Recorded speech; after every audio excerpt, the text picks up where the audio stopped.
সঞ্জয় মুকুন্দ বাসু ঘোষাধিকায় সঞ্জয় মুকুন্দ বাসু ঘোষাধিকায় শঙ্খ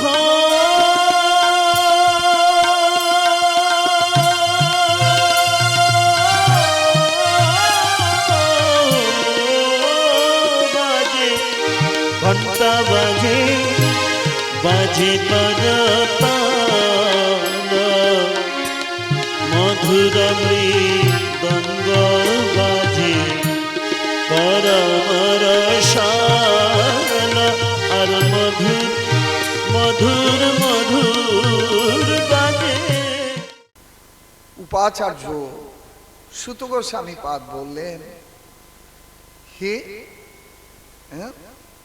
শৌনক ঋষি বললেন, হে সুত, না না, আমরা অনেক আহুতি দিয়েছি আর আহুতি দিতে চাই না। যেমন এই জগতে সংসার করতে করতে যদি কেউ বিতৃষ্ণ হয়ে পড়ে, তখন ভগবানের চরণে প্রার্থনা জানায় না, হে ভগবান, এইবার এই সংসার বিষয়ে আসক্তি থেকে, এই সংসার বন্ধন থেকে এইবার মুক্ত করো। আর চাই না সংসার করতে, সংসার বন্ধনের মধ্যে আর থাকতে চাই না। এইরকম সংসার বিষয় নিয়ে যারা টানাটানি করতে করতে বিতৃষ্ণ হয়ে যায়, তখন ভগবানের চরণে এই প্রার্থনা জানায়। আমরাও এই কামনার যজ্ঞে আহুতি দিতে দিতে লাভ কি হয়েছে? খুব বেশি কিচ্ছু লাভ হয়। এই দেখো, আগুনের ধারে বসে বসে প্রতিদিন আহুতি দিতে দিতে গায়ের চামড়ার রংটা হয়ে গেছে তামাটে বর্ণ, আর মাথার চুলগুলো কুঁকড়ে ছোট ছোট হয়ে গেছে। এই তো লাভের মধ্যে লাভ হয়েছে।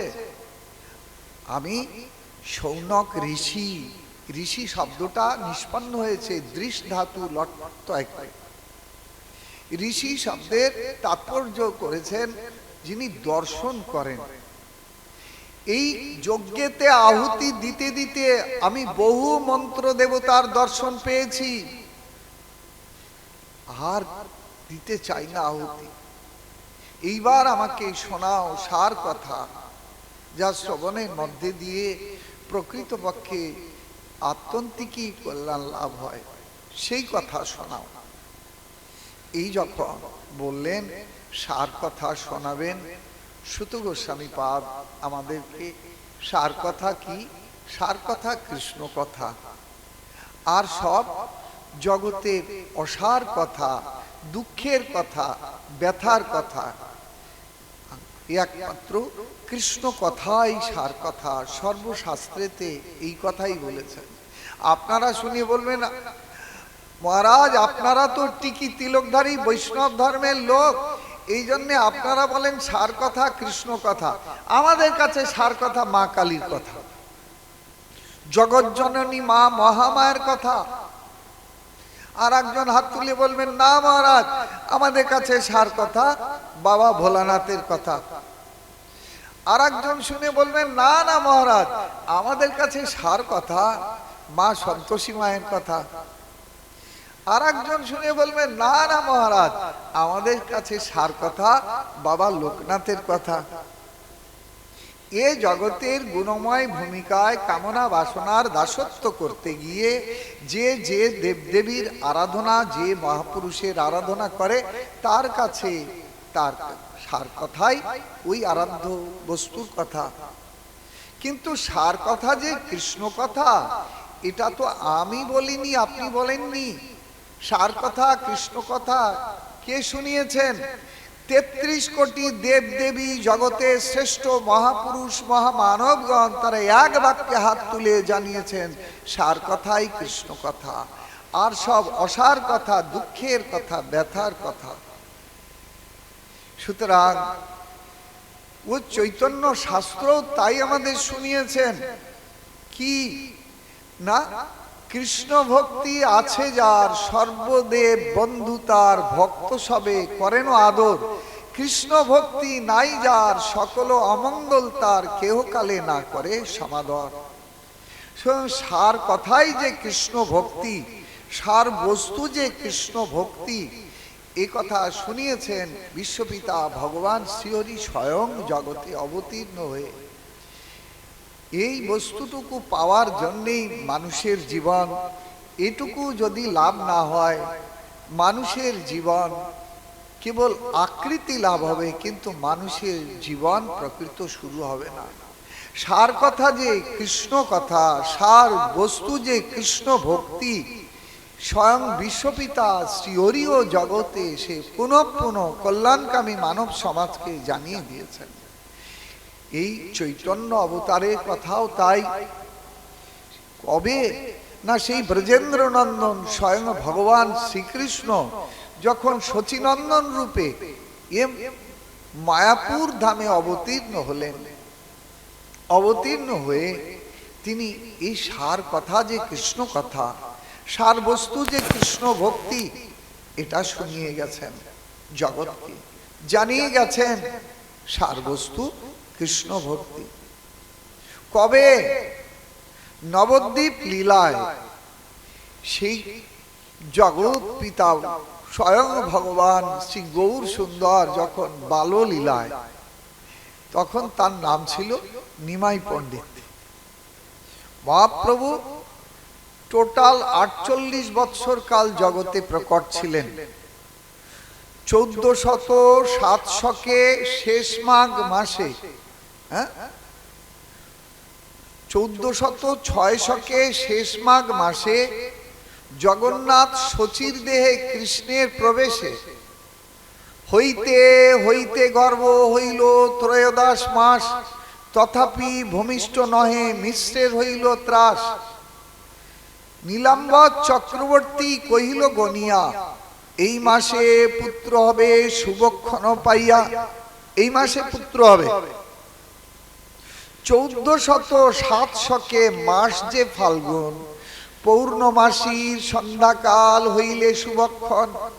অকলঙ্ক গৌরচন্দ্র দিলা দর্শন, সকলঙ্ক চন্দ্রে আর কোন প্রয়োজন। তাহলে 1406 শেষ মাঘ মাসে জগন্নাথ এবং শচীর দেহে প্রবেশ করলেন কে? না ব্রজেন্দ্র নন্দন কৃষ্ণ। আর সেই শচী মায়ের গর্ভ থেকে ভূমিষ্ঠ হচ্ছেন কে? না অকলঙ্ক গৌরচন্দ্র দিলা দর্শন। তাহলে সেই ব্রজেন্দ্র নন্দন কৃষ্ণই শচীনন্দন রূপে জগতে অবতীর্ণ হলেন। যদি অবতীর্ণ হলেন, তিনি 24 বৎসর কাল ছিলেন এই গারস্থ লীলায়। তন্মধ্যে বাললীলা, ভগবান বিদ্যার অভিমানে দাপিয়ে বেড়াচ্ছেন নবদ্বীপ ধাম। নাম তার বড় মধুর, নিমাই পণ্ডিত। কিন্তু নিমাই পণ্ডিত নামটা শুনলেই নবদ্বীপের পণ্ডিত সমাজ ভয়ে আঁতকে উঠত। কেন? ভগবানের চরণে সকালবেলা উঠে 10 বার প্রণাম করে বলতো, ঠাকুর ওই বাচাল ছেলেটার সঙ্গে যেন দেখা না হয় সকালবেলা। কেন না? দেখা হলেই কিছু না কিছু একটা জিজ্ঞাসা করবে, আর এমন প্রশ্ন জিজ্ঞাসা করবে যার উত্তর আমরা জানি না। তো একটুখানি ছেলের কাছে এই সমস্ত পণ্ডিতগণের এই অপমান, এটা কি খুব সুখের কাজ না কথা? সেজন্যে সকালবেলা উঠেই ভগবানকে প্রণাম করে, ভগবান ওই বাচাল ছেলেটা ওই নিমাই পণ্ডিতের সঙ্গে যেন দেখা না হয় ঠাকুর। আর যদি আসছে কারা? ওই পণ্ডিত সমাজ যদি আসছে উত্তর দিক দিয়ে, বাজার থেকে একটু ফুল বেলপাতা আদি কিনে নিয়ে গঙ্গা দেবীর পূজা করবে, শিব ঠাকুরের পূজা করবে। আর দক্ষিণ দিক দিয়ে যদি নিমাই দলবল নিয়ে আসতে দেখলো, ওরে বাপ রে বাপ, ওই আসছে সেই বাচাল ছেলেটা, পড়ি কি মরি বলে উল্টো দিকে দৌড়। এমন সময় এই নবদ্বীপ ধামে এসে হুঙ্কার ছাড়লো দিগ্বিজয়ী পণ্ডিত কেশব কাশ্মীর। হুঙ্কার ছাড়লো, কে আছো নবদ্বীপে শ্রেষ্ঠ পণ্ডিত?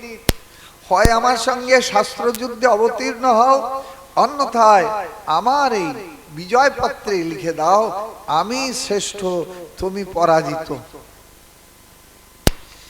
নবদ্বীপের পণ্ডিত সমাজ এই কথা শুনে চিন্তা করলো, হায়, আমরা যদি দিগ্বিজয়ের সাথে শাস্ত্রযুদ্ধে অবতীর্ণ হই আর যদি পরাজিত হই, তাহলে তো নবদ্বীপের মান সম্মান ডুববে। তার চাইতে যে ছেলেটা আমাদের রাত দিন বিরক্ত করে মারছে, এটা বলো সেটা বলো, অমুক প্রশ্নের উত্তর চাই, অমুক তমুক প্রশ্নের উত্তর শোনাও ইত্যাদি, দেখি না এই বাচাল ছেলেটাকে পাঠিয়ে দিয়ে কি মজার ঘটনা ঘটে। বড্ড পাণ্ডিত্যের বাহাদুরি দেখায়, এইবার বোঝা যাবে তোমার পাণ্ডিত্যের পরিচয়। হে দিগ্বিজয়ী শ্রেষ্ঠ, আমাদের এই নবদ্বীপ ধামে একজনই শ্রেষ্ঠ পণ্ডিত আছে। না কি তার নাম? না তার নাম হলো নিমাই পণ্ডিত। ও নিমাই পণ্ডিত, তা কোথায় গেলে তার সাক্ষাৎকার লাভ হবে? পণ্ডিত মশাই ঠিকানা কি? পণ্ডিতগণ বললেন, এই একটু এগিয়ে যান না, গঙ্গা তীর ধরে, এ সাক্ষাৎ হয়ে যাবে অতি সহজে। দিগ্বিজয়ী পণ্ডিত তো এই কথা শুনে একেবারে শিকারীর মতো যাচ্ছে, কোথায় আছে সেই দিগ্বিজয়ী পণ্ডিত। কিছুটা যেতে যেতেই দেখছেন গঙ্গা তীরে এক মনোরম পরিবেশে কিছু শিশু শ্রেণীর ছাত্রদের নিয়ে এক নবীন কিশোর এই ব্যাকরণ শেখাচ্ছে। থমকে দাঁড়িয়ে গেলেন দিগ্বিজয়ী প্রবর, এই যে বাবা, তুমি তো দেখছি এখানে অধ্যাপনা করছো, আচ্ছা এই নবদ্বীপের শ্রেষ্ঠ পণ্ডিত কি যেন নাম শুনলাম? ও নিমাই পণ্ডিত। আচ্ছা বাবা, এই নিমাই পণ্ডিতের ঠিকানা কি, কোথায় তার সাক্ষাৎ পাবো? আর প্রভু তো আমার দৈন্যের অবতার, করজোড়ে বলছেন, ও নিমাই পণ্ডিতের ঠিকানা শুনছেন? এই অধমের নাম নিমাই। হ্যাঁ, তুমি নিমাই পণ্ডিত? এই নবদ্বীপের পণ্ডিত সমাজ তোমাকে শ্রেষ্ঠ পণ্ডিত বলে চিহ্নিত করলো, তাহলে তো বাবু দাঁড়াতে হয়। অন্তর্যামী ভগবান বললেন, তো কৃপা করে যখন এসেছেন এই সন্ধ্যার প্রাককালে, পাশ দিয়ে প্রবাহিতা পতিত পাবনী মাতা সুরধনী, এই মাতা সুরধনীর মহিমা যদি কিছু কীর্তন করে শোনান, তাহলে আমাদের কর্ণযুগল মন সত্যি সত্যি তৃপ্তি লাভ করে। শোনান, একটু গঙ্গার মহিমা কীর্তন করে শোনান। দিগ্বিজয়ী পণ্ডিত তো সে পাণ্ডিত্যের অভিমানে বিভোর, শুনবে বাবা? তা শোনো। এই বলে দিগ্বিজয়ী পণ্ডিত শত মন্ত্র উচ্চারণ করে গঙ্গার মহিমা কীর্তন করে তার পাণ্ডিত্যের প্রকাশ ঘটালেন। মহাপ্রভু শুনে খুব বাহবা দিলেন, হ্যাঁ সত্যি আপনি দিগ্বিজয়ী, আপনার পাণ্ডিত্যের তুলনা নাই। তো এর মধ্যে থেকে যদি একটা শ্লোক একটুখানি ব্যাখ্যা করে দোষগুণ বিচার করে আমাদের যদি একটু শোনান, তাহলে পরে আমাদের মনটা আর একটু প্রসন্ন হয়। শোনান একটা শ্লোক। এখন দিগ্বিজয়ী তো পাণ্ডিত্যের অভিমানে ভরপুর। দিগ্বিজয়ী বললেন, বাবা এর মধ্যে কোন শ্লোকটা তুমি শুনতে চাও বলো। তার মানে সে তো জানে এ কোনো পূর্বরচিত শাস্ত্রের শ্লোক নয়, এ তো আমার পাণ্ডিত্যের প্রকাশ, সুতরাং এ তো কেউ মুখস্থ করে রাখতে পারেনি, পারবেও না। মহাপ্রভু, আপনারা চৈতন্য চরিতামৃত আস্বাদন করে দেখুন, ওর মধ্যে থেকে মহাপ্রভু একটা শ্লোকের উদ্ধৃতি দিলেন। মাঝখান থেকে একটা শ্লোকের যখন হুবহু ঠিক তাই শুনিয়ে দিলেন। মাতং গঙ্গায়া সততমিব মাভাতি নিতরাং যদেশা শ্রী বিষ্ণুর চরণ কমলোৎপত্তি শুভগা দ্বিতীয় লক্ষ্মীরিব সুর নরৈরর্চ চরণ ভবানী ভর্তুর্যা বিভবত্বদ্ভুত গুণা। এই যখন মাঝখান থেকে এই শ্লোকের উদ্ধৃতি দিয়ে শোনালেন। ও দিগ্বিজয়ী শুনে তো তার চোখ বড় বড় রসগোল্লার মতো হয়ে গেল। হি বাবা, এ তো বড় সাংঘাতিক ছেলে, যা ভেবেছিলাম তা তো না। হ্যাঁ, কেন না, আমি যেমন যেমন বললাম আর ঠিক তেমন তেমন আমাকে দাঁড়ি, কমা, অনিশ্বার, বিসর্গ, চন্দ্রবিন্দু ঠিক তেমন তেমন আমাকে শুনিয়ে দিল। তো বড় সাংঘাতিক ছেলে। জঞ্জাবাদ প্রায় আমি শ্লোক যে পড়িল, তার মধ্যে কইছে তুমি শ্লোক কণ্ঠে কইল। আরে আমি তো ঝড়ের মতো আমার পাণ্ডিত্যের প্রকাশ ঘটালাম, এর মধ্যে আমি যা যেমন যেমন বললাম তেমন তেমন আমাকে উল্টে শুনিয়ে দিল। আশ্চর্য ব্যাপার।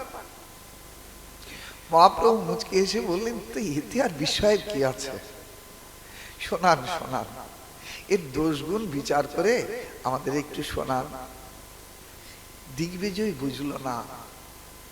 দিগ্বিজয়ী বলতে লাগলো, ওহে বালক, তুমি আমার এই শ্লোকের মধ্যে কি দোষ দেখছো? এ সর্বাঙ্গ সুন্দর, সর্বগুণেতি বিভূষিতা।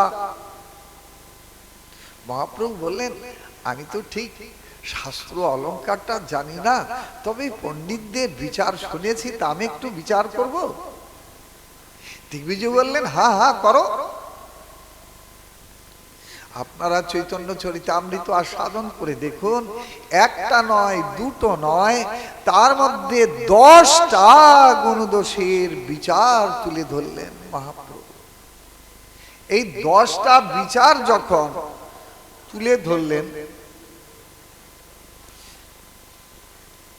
10টা বিচার যখন তুলে ধরলেন, তখন দিগ্বিজয় যে তার প্রত্যুত্তর কি দেবে, তার উত্তর আর মুখ থেকে বেরোচ্ছে না। সামনে যারা আপনাদের মতো বসেছিল না ছাত্ররা, তারা তো হাত তালি দিয়ে দিয়েছে, এই রে দিগ্বিজয় কাত, হই হই করে সব হেসে দিয়েছে। মহাপ্রভু বললেন, এই থামো থামো থামো। দিগ্বিজয়ী মনে মনে চিন্তা করছে, হায় রে, একটুখানি বালকের কাছে এই প্রকারে পরাজয়, ই কোথায় এলাম রে বাবা? মা সরস্বতী কি আজকে আমার জিহ্বা থেকে ওর জিহ্বায় গিয়ে বসলো নাকি? সর্বাঙ্গে কালঘাম বইছে।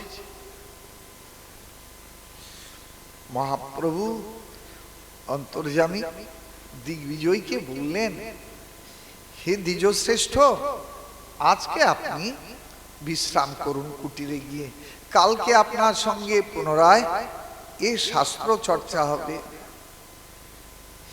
এই যখন বলা, দিগ্বিজয়ী মনে মনে চিন্তা করলো, বাবা আজকে তো অন্তত প্রাণটা নিয়ে বাঁচি, তারপরে কালকে আবার দেখা যাবে। দিগ্বিজয়ী কুটিরে গিয়েই মা সরস্বতীর বিগ্রহের সামনে বসে দিব্য স্তুতি করতে শুরু করলেন। আর দিব্য স্তুতি যখন করতে শুরু করলেন, মা সরস্বতী আবির্ভূতা হয়ে বললেন, হে পুত্র, সারা জীবনের বিদ্যা চর্চা তোমার আজ সার্থক। সমস্ত বিদ্যার যিনি একমাত্র অধিষ্ঠাত্রী দেবতা, আজ তার চরণ দর্শনের সৌভাগ্য হয়েছে। দিগ্বিজয়ী অভিমানে বলতে লাগলেন, মা তুমি কি আমার বিদ্যার সার্থকতা ঘটালে? তোমার কৃপাতে আমি সারা ভারতবর্ষ বিজয় পতাকা উড়িয়ে এলাম এই নবদ্বীপ ধামে, আর সামান্য এক বালকের কাছে আমার এই বিজয় তরণী তীরে এনে এমনি করে ডুবিয়ে দিলে। কি তুমি আমার বিদ্যার সার্থকতা ঘটালে? মা সরস্বতী বললেন, ওহে পুত্র, তুমি যাকে সামান্য বালক বুদ্ধিতে দেখে এলে, এই সামান্য বালক নয়, এই সাক্ষাৎ বিশ্বপালক, বিশ্বপতি ও আমারও পতি। তো আমি কি সেই বিশ্বপতির সামনে জড় বিদ্যার ভান্ডার নিয়ে আমি কি তোমার জিহ্বায় বসে স্পর্ধা প্রকাশ করতে পারি? হে পুত্র, যদি সত্যি কল্যাণ চাও, তাহলে ওই চরণে গিয়ে তুমি শরণাগত হও। তোমার জীবন সার্থক হবে, ধন্য হবে তোমার শাস্ত্র চর্চা। এই কথা যদি শুনল দিগ্বিজয়ী পণ্ডিত, প্রভাত লগ্নেতে সশিষ্য মহাপ্রভুর চরণে গিয়ে সাষ্টাঙ্গে প্রণিপাত হলেন দিগ্বিজয়ী। মহাপ্রভু দেখে হেসে বললেন, ও তাহলে সরস্বতী দেবী তাহলে কিছু বিদ্যা দিয়েছে। মহাপ্রভু এইখানে যে উপদেশ কটি করেছিলেন ওই কটা শুনেই আমরা একটু বিষয়ে এগিয়ে যাব।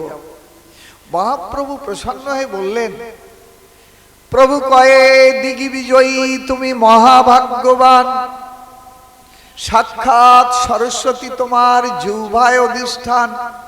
তো শোনো দিগ্বিজয়ী, দিগ্বিজয় করিব বিদ্যার কার্য নহে, ঈশ্বর ভজিলেই বিদ্যা সত্য কহে। সেই সে বিদ্যার ফল জানিও নিশ্চয়, কৃষ্ণ পাদ পদ্মে যদি চিত্তবৃত্ত রয়। পড়ে কেন লোক কৃষ্ণ ভক্তি জানিবারে, তা যদি নইল তোমার বিদ্যায় কি করে। এ জগতে বিদ্যা লাভের উদ্দেশ্যটা কি, বিদ্যা বা কাকে বলে, এগুলো তো আমরা জানি না। জড়বিদ্যার অভিমানে যারা আমরা সর্বক্ষণ বোঝা নিয়ে মাথায় চলেছি, কিসের বোঝা? বিদ্যার অভিমানের বোঝা। তারা তো প্রকৃত বিদ্যা কোনটা এর সন্ধানও রাখি না।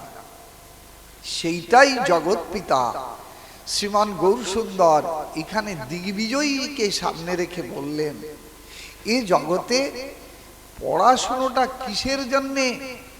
জড় বিদ্যাটা কি বস্তু? জড় বিদ্যা হলো ছায়া, আর প্রকৃত বিদ্যা কৃষ্ণ ভক্তি, সেটা হলো কায়া। যদি কায়া থাকে তাহলে ছায়ার অস্তিত্ব, যদি কায়া নাই থাকে তো ছায়া কোত্থেকে আসবে? এই কথা কোথায় শুনেছি? সেই মহাপ্রভু যখন সন্ন্যাস লীলা পরিগ্রহ করে দক্ষিণ ভারতে গেলেন, আর ওই রায় রামানন্দের সঙ্গে গোদাবরী তীরে যেখানে সাধু সাধন তত্ত্বের বিচার করেছিলেন, সেই সময় রায় রামানন্দকে প্রসঙ্গক্রমে জিজ্ঞাসা করেছিলেন, বলো রায়, বিদ্যা মধ্যে কোন বিদ্যা সার? রায় কহে, কৃষ্ণ ভক্তি বিনা জীবের বিদ্যা নাহি আর। তাহলে কৃষ্ণ ভক্তিটা বিদ্যা। কোন বিদ্যা? প্রকৃত বিদ্যা, যার অপর নাম পরাবিদ্যা, অর্থাৎ শ্রেষ্ঠ বিদ্যা। ওটা কায়া, ওই কায়ার ছায়াটা পড়েছে জড় জগতের এই বিদ্যার উপরে। এই জন্য ওখানে যেমন বিদ্যার তিনটে স্টেজ আছে, এখানেও এই বিদ্যার তিনটে স্টেজ আছে। কৃষ্ণ ভক্তি অর্থাৎ পরাবিদ্যার তিনটে স্টেজ। একটা হলো প্রাইমারি, মাধ্যমিক আর ডিগ্রি। এখানে আমরা দেখতে পাচ্ছি, ওখানে কিন্তু তাই। ওখানে প্রাইমারি বিদ্যার নাম কি? সাধন ভক্তি। মাধ্যমিক বিদ্যার নাম কি? ওখানে মাধ্যমিকের নাম হলো ভাব ভক্তি। আর এখানে 10 ক্লাস, ওখানে 9টা ক্লাস। আর এখানে চরম হলো ডিগ্রি, ওইখানে পরাবিদ্যার জগতে ডিগ্রির নাম হলো প্রেম ভক্তি। এগুলো সব আমরা তৃতীয় স্কন্ধে পাবো ভাগবতে। কপিল দেব মাতা দেবহূতিকে এই সমস্ত বিষয় সব বর্ণনা দিচ্ছেন। সুতরাং মহাপ্রভু সেই শিক্ষা দিলেন যে এই জগতে পড়াশুনো, শাস্ত্র অধ্যয়নের মুখ্য উদ্দেশ্য কি? মুখ্য উদ্দেশ্য একটাই, ভগবান বিশ্বপিতা শ্রীহরির চরণে শুদ্ধ অনুরাগ, শুদ্ধ ভক্তি লাভ করা। তা যদি না হয়, এই বিদ্যা অসার শূন্যতে রূপান্তরিত হয়। এই জন্যে আমাদের শৌনক ঋষির উত্তরে সুত গোস্বামী পাদ বললেন যে সার বস্তু তো একটাই, কৃষ্ণ ভক্তি।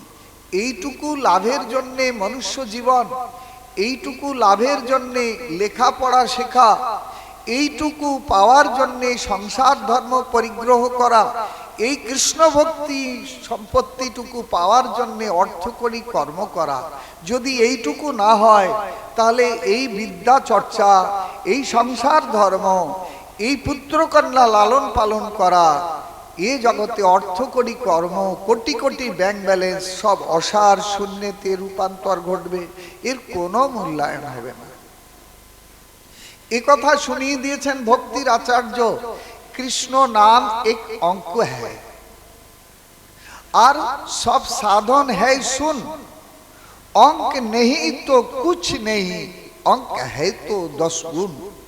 তার মানে কৃষ্ণ ভক্তি হলো এক, আর আমরা যত সাধনা করব জীবনে, বিশ্ববিদ্যালয়ের ডিগ্রি ওটা একটা শূন্য, অর্থ করি বিরাট চাকরি ওটা একটা শূন্য, সংসার ধর্ম পরিগ্রহ করলাম সুন্দরী কন্যার পানি গ্রহণ করে ওটা একটা শূন্য, সুন্দর একটা এয়ার কন্ডিশন বাড়ি গাড়ি তৈরি করলাম ওটা একটা শূন্য, কোটি কোটি ব্যাংক ব্যালেন্স তৈরি করলাম ওটা একটা শূন্য। কিন্তু এই শূন্যগুলোর মূল্যায়ন হবে কখন? যদি তার মুখ্য ভূমিকায় একের উপস্থিতি থাকে, তা নাহলে এগুলো অসার শূন্যতে রূপান্তর ঘটবে। যতগুলো সাধন রূপ শূন্য বসাবো ওই একের উজ্জ্বলতা বৃদ্ধি পাবে। কিন্তু আমি এ জগতে বিষয় বৈভবের সাধনার শূন্য লাগালাম, কিন্তু মূল একের উপস্থিতি যদি না থাকে জীবনের মুখ্য ভূমিকায়, এই শূন্যগুলো তো অসার হয়ে যাবে, মূল্যায়ন হবে না। একটি দৃষ্টান্ত দিই, দৃষ্টান্ত দিয়েই এগিয়ে যাব। সকালবেলা কর্তাবাবু যাচ্ছেন কর্মক্ষেত্রে, ছেলে মেয়েরা পড়তে বসেছে, স্ত্রীকে ডাক দিয়ে বললেন, এই শুনছো, আমি আসলাম, কিন্তু এদের দিকে নজর রেখো। তার মানে ছেলে মেয়ে পড়তে বসেছে। এখন বাবা যে মাকে সজাগ করে যাচ্ছে ডাক দিয়ে, ছেলে মেয়েরা আড়ে আড়ে শুনলো আর বাবার দিকে নজর রাখলো, বাবা কখন গেটের বাইরে যায়। বাবা যদি গেটের বাইরে অদৃশ্য হলো, ওরা বই খাতা নিয়ে রেখে খেলতে শুরু করলো। মা বারবার বলছে, ওরে পড়তে বস, পড়তে বস, তোর বাবা পড়তে বলে গেছে, পড়তে বলে গেছে। কি আর কার কথা শোনে, সারাদিন খেলছে। সন্ধে হয়ে গেছে, প্রাইভেট মাস্টারমশাই এসেছেন পড়াতে। যখন প্রাইভেট মাস্টার এসে উপস্থিত হয়েছে, মা তখন লাঠি নিয়ে হাজির। এই দুষ্ট কোথাকার, সারাদিন খেলা করেছিস, হাত পা ধুয়ে পড়তে বস। ছেলে দেখছে তাই তো, মাস্টারমশাই হাজির, আর মায়ের হাতেও জ্যোষ্ঠী, কি আর করবে। ও সুবোধ বালকের মতো হাত পা ধুয়ে বই খাতা নিয়ে পড়তে বসলো। সারাদিন খেলা করলে কি হয়, 2-4 পাতায় এমন করে পড়ে ঝিনটি লাগাচ্ছে। মাস্টারমশাই জিজ্ঞাসা করছে, কিরে ঘুম পাচ্ছে? তাহলে হ্যাঁ মাস্টারমশাই ঘুম পাচ্ছে। এই আপনাদের মতো অবস্থা আর কি। সারাদিন তো সংসারের মায়া খেলা খেলেন, আর আমি এই সন্ধ্যেবেলা যদি পড়াতে বসলাম, তাহলে 2-4 কথা শুনে চোখ ছোট ছোট হয়ে আসছে, তাই না? এইরকম অবস্থা। মাস্টারমশাই বলছে, কি রে ঘুম পাচ্ছে? বলে হ্যাঁ মাস্টারমশাই ঘুম পাচ্ছে। তাহলে এক কাজ কর, স্লেট পেন্সিল আর অঙ্ক কর, তাহলে ঘুম পালিয়ে যাবে। ছেলে তো স্লেট পেন্সিল নিয়ে, যোগ অঙ্ক মনে আছে তো? হ্যাঁ মাস্টারমশাই মনে আছে। লেখ 100 লেখ দেখি। একের পিঠে 2টো শূন্য বসিয়েছে। কত হয়েছে? মাস্টারমশাই 10 শতক। আচ্ছা আচ্ছা, ওর পেছনে 8 শূন্য লাগাতো, কত হয়? না মাস্টারমশাই 1000 হয়েছে। সে কি রে, একটা শূন্য লাগালি আর লাভ দিয়ে 1000 হয়ে গেল? বলে হ্যাঁ মাস্টারমশাই, শূন্য বসালে তো 10 গুণ বেড়ে যায়। আচ্ছা, তো শূন্যের বাহাদুরি কম না তো? আচ্ছা, ওর পেছনে 8 শূন্য লাগা। তা 8 শূন্য লাগিয়ে কত হলো? না মাস্টারমশাই 10,000 হয়েছে। হ্যাঁ, একটা শূন্য বসালি আর লাভ দিয়ে 1000 10,000, বলে হ্যাঁ মাস্টার সাহেব, শূন্য বসালি তো 10 গুণ বেড়ে যায়। আচ্ছা আচ্ছা, 8 শূন্য লাগাও পেছনে, 8 শূন্য গুণ কত হয়েছে? না, একক, দশক, শতক, সহস্র, অযুত, লক্ষ। মাস্টারমশাই 1 লক্ষ হয়েছে। সে কি রে, একটা শূন্য বসালি আর লাভ দিয়ে 1 লক্ষ হয়ে গেল? বলি হ্যাঁ মাস্টারমশাই, শূন্য বসালে তো 10 গুণ বেড়ে যায়। রসিক মাস্টারমশাই চোখের দিকে তাকিয়ে তাকিয়ে বাঁ দিক দিয়ে দিয়েছে একটা মুছে দিয়ে। এক যেই মুছে দিয়েছে দিয়ে বলে এই দেখ ঠিক করে গণ, হ্যাঁ একটা শূন্য বসালি আর লাভ দিয়ে 1 লক্ষ হয়ে গেল, ভালো করে গণ। এখন ও গুনতে গিয়ে দেখে সে 1 আর খুঁজে পাচ্ছে না। মাস্টারমশাই এ তো 1 নেই, 1 নেই, এ তো সব শূন্য শূন্য শূন্য। ঠিক বাগবাতির আচার্য এই দৃষ্টান্তটাই দিলেন।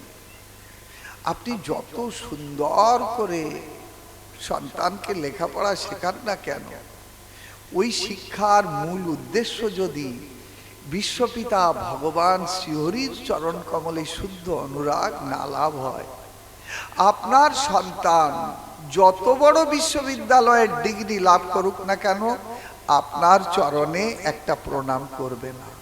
কিন্তু আপনি বিবাহ বাসরে মন্ত্র পড়েছিলেন নম প্রজাপতয়ে নম, যার অর্থ এই প্রজা সৃষ্টির মধ্যে দিয়ে হে বিশ্বপিতা তোমার সেবা করব, তোমার সুখবিধান করবে প্রজা, প্রজা অর্থাৎ সন্তান। তো আপনি সেই জগতের বিদ্যার ডিগ্রির অভিমান দিয়েছেন, কিন্তু সেই বিদ্যা যদি প্রকৃত তাকে না শেখান, তাহলে ওই জন্মদাতা পিতার চরণে একটা প্রণামও করবে না। গর্ভধারিণী জননীর চরণে একটা প্রণাম করবে না কেন? এইখানেই জগৎ গুরু, জগৎ পিতা প্রভুপাদ শুনিয়ে দিয়েছেন ভক্তি সিদ্ধান্ত সরস্বতী গোস্বামী ঠাকুর, জড়বিদ্যা যত মায়ার বৈভব, ভগবান তোমার ভজনে বাধা, অনিত্য সংসারে মোহ জনমিয়া জীবকে করয় গাধা। কথাটা কিন্তু আমার না, জগৎগুরু প্রভুপাদ ভক্তি সিদ্ধান্ত সরস্বতী গোস্বামী ঠাকুরের কথা। কেন? গাধা কি করে? বলে বোঝা বয়। তা বোঝা যদি মাথায় থাকে আমাদের, কিসের বোঝা? 4টে অভিমানের বোঝা সর্বক্ষণ আমাদের মাথায় কম বেশি আছে। কি কি? জন্ম, ঐশ্বর্য, শ্রী আর শ্রুত। উচ্চকুলে জন্ম প্রথম অভিমান, কিংবা জমিদারের ঘরে রাজার ঘরে জন্ম দ্বিতীয় অভিমান, দেখতে খুব সুন্দর খুব সুন্দরী, তার সঙ্গে যুক্ত হয়েছে বিশ্ববিদ্যালয়ের বিরাট পিএইচডি ডিগ্রি, আর তার সঙ্গে যদি পৈতৃক উত্তরাধিকার সূত্রে কোটি টাকার ব্যাংক ব্যালেন্স হাজির হয়, এই ব্যক্তি কি আর মাটিতে পা দিয়ে চলবে? সেজন্যে এই জড়বিদ্যার এই অভিমানের 4টে বোঝা কম বেশি আমাদের মাথায় আছে। তো যদি ইষ্টের চরণে, পিতার চরণে, গুরুদেবের চরণে একটা প্রণাম করতে হয়, মাথার বোঝাটা তো আগে নামাতে হয়।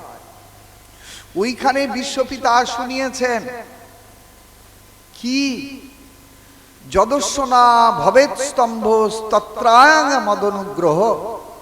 তার মানে এই যে বিদ্যা, ঐশ্বর্য, শ্রী, শ্রুত, এ 4টে অভিমান থাকা সত্ত্বেও, এই শ্রেষ্ঠ গুণাবলী, এ ধনৈশ্বর্য গুণাধিভি, এই সমস্ত থাকা সত্ত্বেও যদি কারোর এই অভিমানগুলো না উপস্থিত হয়, ভগবান বললেন ওর হৃদয়েতে আমার অনুগ্রহ, আমার কৃপা ওর হৃদয় ক্ষেত্রকে পরিমার্জিত করেছে। এই জন্যে এই শ্রেষ্ঠ গুণে অভিমানের কারণ থাকা সত্ত্বেও অভিমান প্রকাশ হবে না। আসুন, আপনি যতই সুন্দর করে সংসার সাজান না কেন, যদি সংসারের মুখ্য ভূমিকায় এই বিশ্বপিতা ভগবান শ্রীহরির সেবা সৌন্দর্য না রচনা করেন, ও সংসারে আপনি সুখ শান্তি পাবেন না। এটা আপনার সমাজে আজকে ঘরে ঘরে এই চিত্র দেখুন। আজকে একটা কিংবা দুটো শিক্ষিত ছেলে বৌমাকে নিয়ে শ্বশুর শাশুড়ি বৃদ্ধ বয়সে এক হাঁড়ির মধ্যে আর খেতে পারছে না। পারছে? পারছে না। কেন না? সবাই তো এই চার প্রকার অভিমানে কম বেশি অভিমানী। সুতরাং শিক্ষিত বৌমা কেন শাশুড়ির আনুগত্য স্বীকার করবে? সে বলবে আমার পিতা কি কম দিয়েছে নাকি? না আমি কম বিদ্যা বুদ্ধিতে, তাহলে আমি কেন দাসীর মতো পরিশ্রম করতে যাব? এই জন্যে একটা কিংবা দুটা এ শিক্ষিত MA পাস BA পাস বৌমাকে নিয়ে আর কিন্তু শ্বশুর শাশুড়ি কিংবা শ্বশুর নাই শাশুড়ি আছে কিংবা শাশুড়ি নাই শ্বশুর আছে ওই হাঁড়িতে আর ভাত পাচ্ছে না। তাদের জন্য ব্যবস্থা আছে বিত্তশালী লোকের জায়গা বৃদ্ধাশ্রম বৃদ্ধাশ্রম, তাই না? সেই জন্যে এই শিক্ষিত ছেলে মেয়েদের প্রকৃত শিক্ষা যদি না হয় তাহলে আপনি যত সুন্দর করে সংসার রচনা করুন না কেন ওই সংসারে আপনি সুখ শান্তি আনন্দ কিচ্ছু খুঁজে পাবেন না।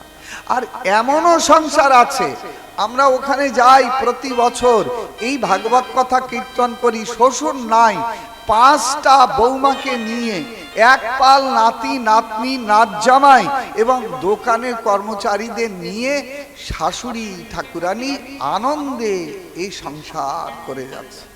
এই সংসারেও আমরা যাই। দুটো সংসারের মধ্যে তফাৎ কি জানেন? এই সংসারের মালিক অর্থাৎ যে সংসারে একটা কিংবা দুটো বৌমা, হ্যাঁ এসব পরিচিতের মধ্যে এই কলকাতার মধ্যেই একাধিক জায়গা। সুতরাং এই একটা বৌমাকে নিয়ে শাশুড়ি ভাত পাচ্ছে না, এখানে মালিক এই 4 জন, জন্ম ঐশ্বর্য শ্রী আশ্রিত। আর ওই 5টা বৌমাকে নিয়ে যেখানে এক দল নাতি নাতনি কর্মচারী নিয়ে হাঁড়িতে, আমরা দেখেছি হাঁড়িতে চাল জল দিয়ে উনুনের উপরে তুলতে পারে না, হাঁড়ি চাপিয়ে তবে বালতিতে করে চাল আর জল ঢালতে হয়। অথচ একান্নবর্তী সংসার এখনো গিয়ে দেখে আসুন। ও সংসারের মালিক কে? ও সংসারের মালিক হলো রাধা মদন মোহন। বাড়িতে রাধা মদন মোহনের বড় মন্দির, বড় বড় বিগ্রহ। এখানে আবার গাভী আছে 4-5টা গাভী। তো শাশুড়ি যদি একটা বৌমাকে কড়া কথা শুনিয়ে দেয় সকালবেলা উঠে, এই তুই সংসারের কাজকর্ম ঠিক মতো দেখছিস না, কাল থেকে তুই কিন্তু আলাদা হয়ে হাঁড়িতে রান্না করে খাবি,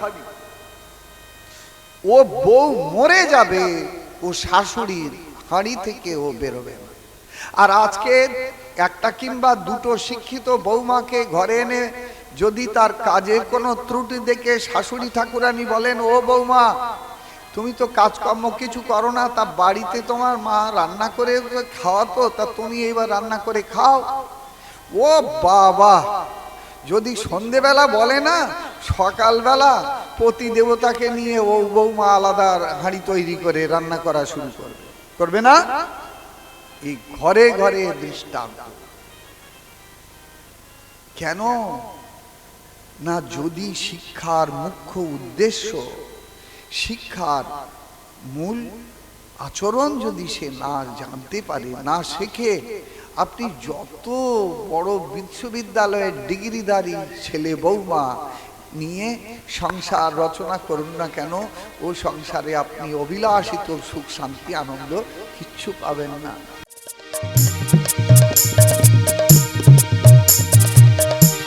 মনুষ্য জনম পাইয়া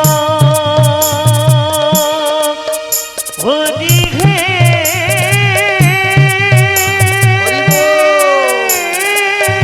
আমার, হরি হে আমার।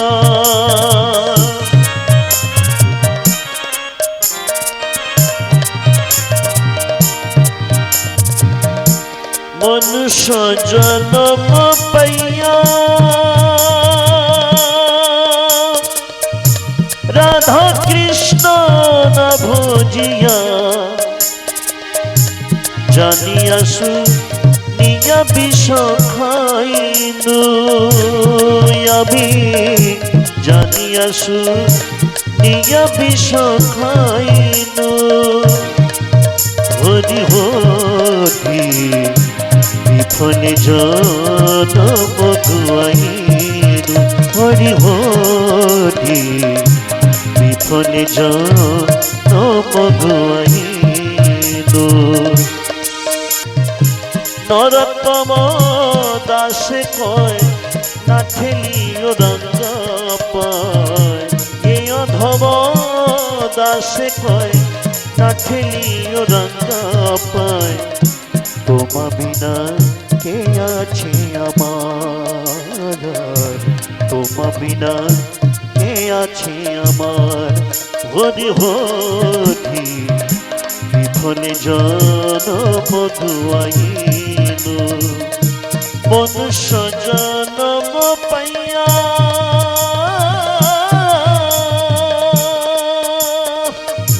রাধা কৃষ্ণ না ভজিয়া জানিয়াছু নিয়া বিষ খাইনু আমি জানিয়াছু নিয়া বিষ খাইনু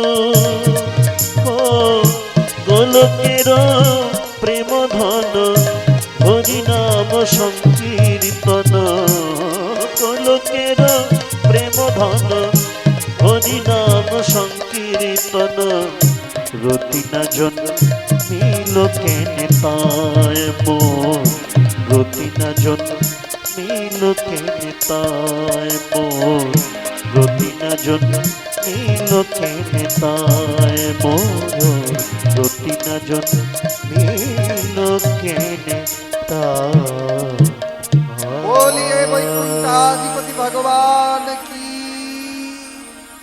আসুন।